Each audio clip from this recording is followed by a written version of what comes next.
Welcome to another episode of Multiblock Madness, where today we're finally getting into making Luminescence, which I think has been on the radar for at least like the last 3, maybe 4, surely not 5 episodes, maybe 5 episodes. But I think we're good now. So this ore leach has been running a little bit, just processing uranium, thorium, lithium and magnesium as it comes in. And we've been building up sodium and potassium, and actually a little bit more sodium and a little bit more potassium, not heaps though. I might actually go to a little bit of mining just to get like uranium, thorium, that sort of thing. How is our plutonium? Our plutonium fuel's going good. Our thorium fuel is going good. And our uranium fuel's going good. Actually, it might be kind of cool to set up like some sort of screen monitoring these that like sets off an alarm. I think you can do stuff like that. I've never done it, but I've seen people doing things like that. Yeah, I think you can do things like that, right? Like we could set up, like we know how many LEUs in this, then we have like a big flashing warning if that's getting low. That could be kind of cool actually, like a control screen, something for monitoring it, because yeah, we're in trouble if we run out of this stuff. Oh, that's so much radiation. If we run out of this stuff, bad things happen. Power wise, we're inputting 1.1, outputting 1.03, so slowly power's going up. That might change once we set up these machines. So melters. Because we're going for this potassium and this sodium, which we could have done instead with, I think both sodium and potassium can come through mechanism, but I didn't look at the recipes properly and ended up making this big contraption. Yes. But we did want niobium from this anyway, which we now occasionally get. So that's not bad. As for where we set up this, maybe back here would be good. So we want a melter and a melter. One is going to be taking potassium, the other is going to be taking sodium. This will also then be going into this fluid mixer. We might actually run out of room here pretty quick. We'll see how we go. So sodium in one, potassium in the other. So into fluid conduits. Hopefully nothing's flying around here. I'll make sure we use a different color for extracting here. Right. There we go. Extract. Extract. Insert on white. Always active. Always active. Sodium, potassium should be making... Oh yes, it's away. It's away. I just didn't have enough. I was a little bit concerned. Cool. So this is going to be getting us our eutectic NAC alloy. Then we just need energized glowstone. Now, are we getting like a lot of that clathrate? Doesn't look like it. We're getting plenty of glowstone. I think we're actually getting it out of the void miner. So let's get another melter. Yeah, that'll do. We could have also done the thermal one. And then we need another fluid mixer.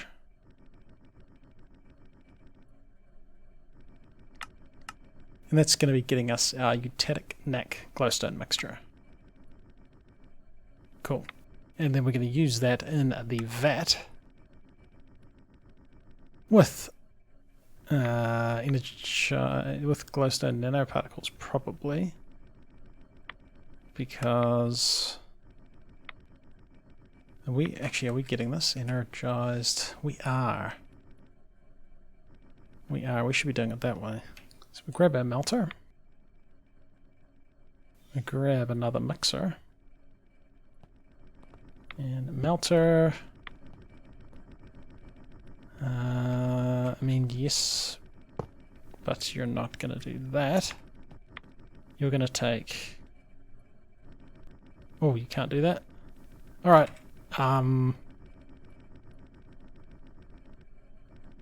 We could magma crucible it. Oh, we don't even melt it. Well, okay, I didn't look at the recipe properly. Cool, we don't even need the melter. Oh, yes, we do. We need energized glowstone, and that has to be glowstone. Right, right, right. You're gonna melt that. Nice. Then a mixer here. You're not connected. You are not going to insert, you're going to extract on blue. Not using blue here. You're going to insert on blue, extract, always active. So we're going to need glowstone, and then we need the eutectic knack. So you're going to extract on blue. Always active.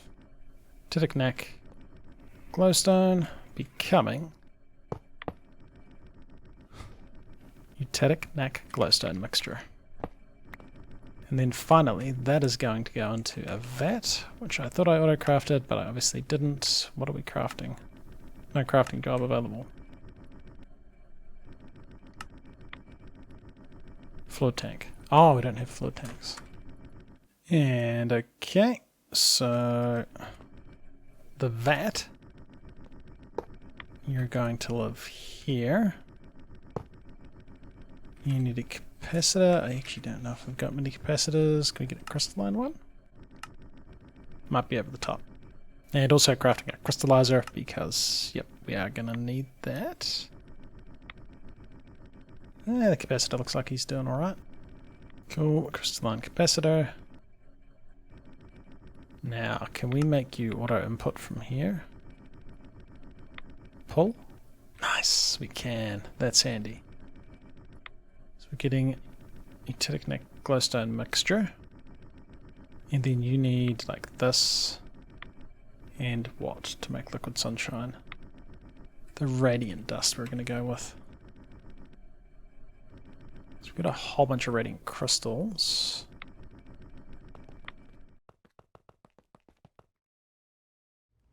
Do we make... Yeah, let's teach the recipe.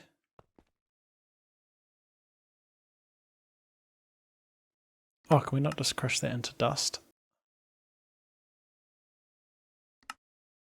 Oh, we can make blocks. Okay. There's our radiant dust. You're going to come over here. Go into the vat. You make liquid sunshine? Oh, 3 buckets of that. So we've got plenty of glowstone. It's... Ooh.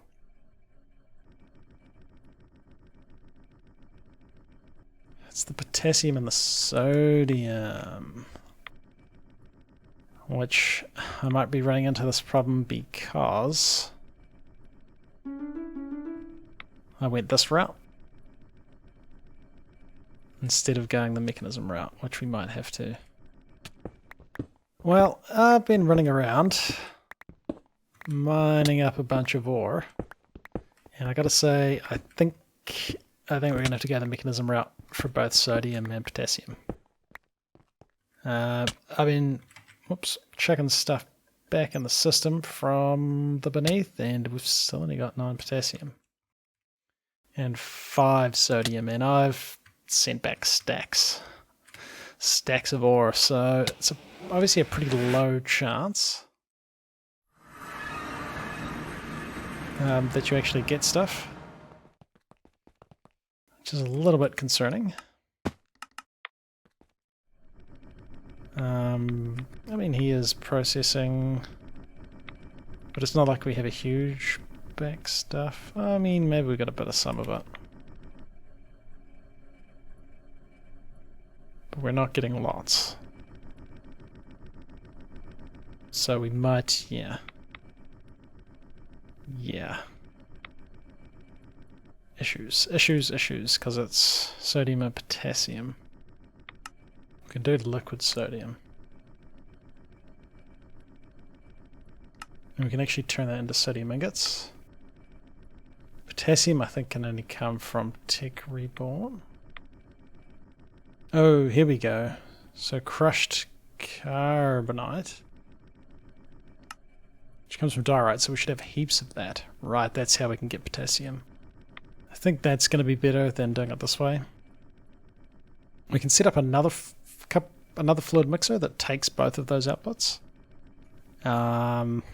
Because we still want some of the other stuff that's coming out of these ore leachers. It's not all bad. It's not all bad. Alright, so we'll probably run AE cables to supply all this, but we're getting the crushed carbonite, which we have about 25,000 of from pulverizing diorite, becoming potassium fluoride. We next need to fluid infuse, fluid enrich. So potassium fluoride has to go in here. So extract always active. Cool. That's coming into this thing. He is going to need some power. And he's also going to need some water. And I was just going to chuck a water source on him. Should be fine. We might want the faster water source. That's going to be getting us potassium fluoride. We use that in a chemical reactor with some water. So it's going to work out quite well. Actually, maybe that would make more sense then to do this.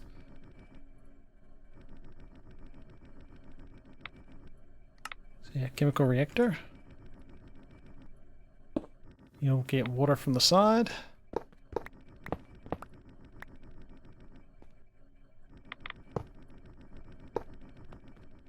So you're getting water, and you're also going to get extract on white, sure. That's going to be a fluid now. Straight on cyan, potassium fluoride, and water. Now we're going to be getting some hydrofluoric acid, which we're not actually using yet, so we'll probably, for now, avoid excess and don't export it anywhere. All we want now is the potassium hydroxide. We're going to crystallize that potassium hydroxide.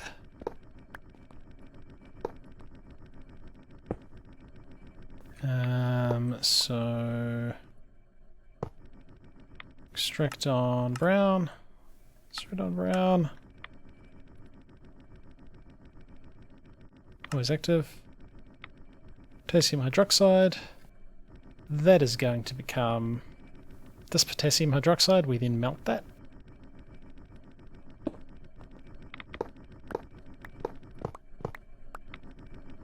We're going to need some more energy conduits.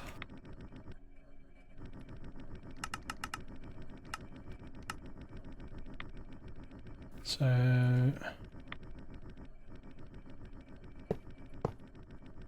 potassium hydroxide, extract on pink, start on pink. You're getting potassium hydroxide. That needs to be electrolyzed.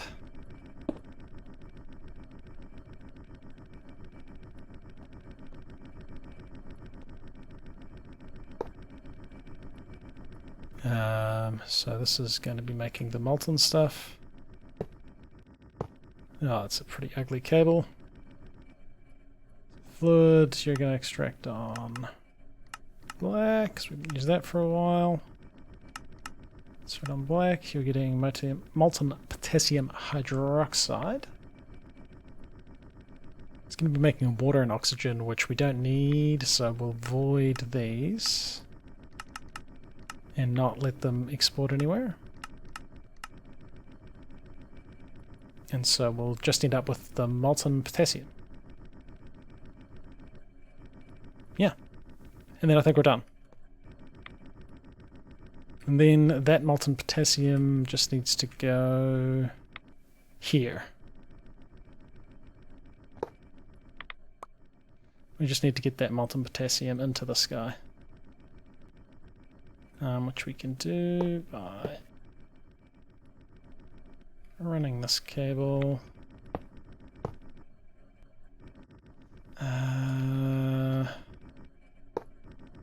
Not sure the best way to do this. Not like that. That seems wrong.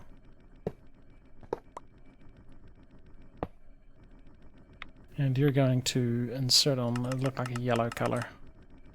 Insert on yellow, and you are going to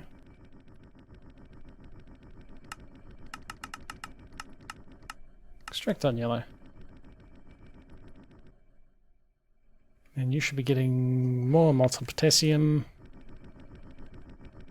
eventually.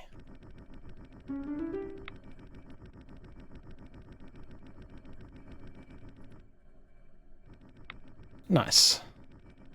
Yeah, it seems like we have significantly more sodium. By significantly, I mean slightly more sodium. And then potassium, we get more of the dust, which is interesting. And yeah, this will hopefully be enough to keep us on top of eventually making enough stuff to create some luminescence. And then the reason we're even making this is, I think, for getting into extended crafting. I think that's where we're heading. A midnight lamp.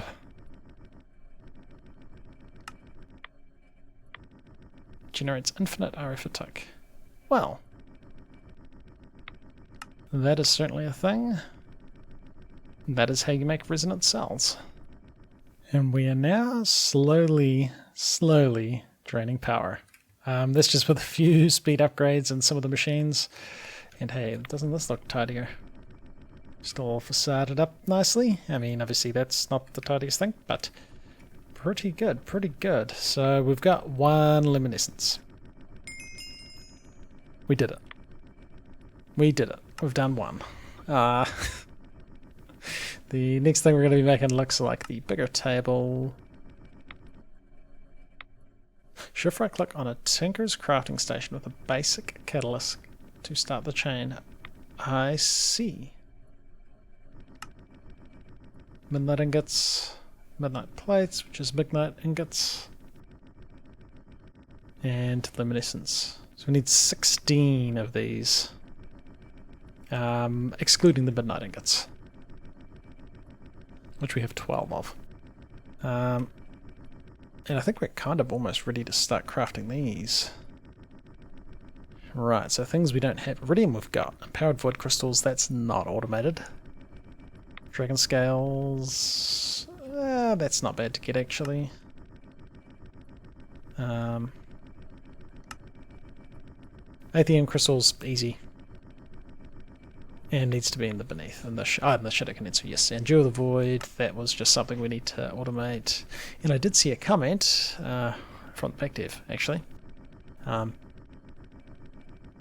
that apparently, I think there's a way to get stackable Enderman for automating that part of it. But hey, this is cool. You're full on that, so you need more upgrades. Yeah, I think we just need a bunch of these. And we make use of all the power while we've got it. But something I have noticed that is concerning. So we're starting to chew through our highly enriched plutonium, which I knew was going to be a thing.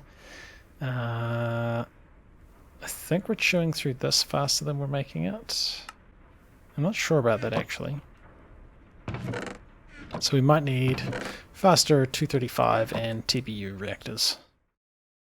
Pretty much what we need there. And we might even look at...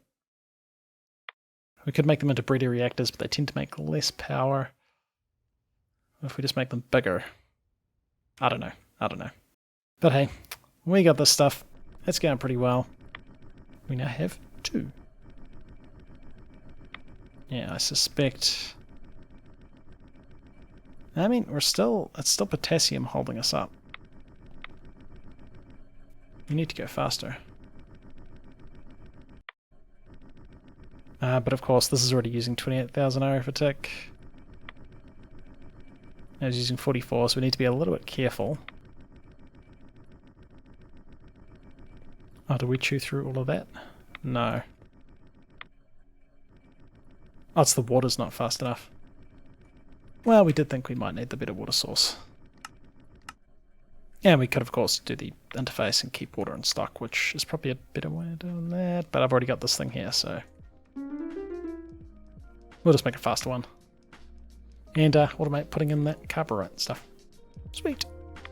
Well, extended crafting, it looks like to be the next thing we're getting into, and yeah, stuff's going to be getting pretty grindy going forward, but I'll keep going for as long as it's enjoyable, and as long as it's reasonably time efficient to make videos for this pack.